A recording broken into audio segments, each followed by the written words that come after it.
আজকের টপিকটা একটু ডিফারেন্ট। এমন একজন ব্যক্তির সাথে আজকে আমার পরিচয় হয়েছে, উনি বাংলাদেশের টপ 20 ট্যাক্স পেয়ারের মধ্যে একজন, মানে বাংলাদেশের সর্বোচ্চ 20 জন করদাতার মধ্যে উনি একজন। আমি খুব এক্সাইটেড ছিলাম। উনি হঠাৎ করে আমাকে আস্ক করলো, তুমি কি ম্যানিফেস্ট, মিরাকেল অ্যান্ড গড সাইনে বিলিভ করো? আমি তো খুবই চমকে গেলাম। অ্যান্ড আমি ভাবলাম উনি এত প্র্যাকটিক্যাল একজন মানুষ, বিজনেস করছে, বাংলাদেশের সর্বোচ্চ 20 জন করদাতার মধ্যে একজন, উনি কেন এসব লাক বা মিরাকেলের উপর কথা বলছে? উনি আমাকে এমন একটা কথা বললো যেটা আমার সাথে খুবই লাইফে রিলেটেবল।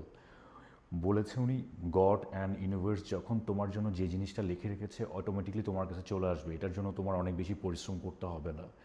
তোমার জন্য যেসব জিনিসগুলো লেখা আছে এটা অটোমেটিকলি তোমার কাছে আসবে, আর তুমি প্রথম থেকে এটার সাইন পাবা যে তোমার কাছে এসব জিনিস আসতেছে।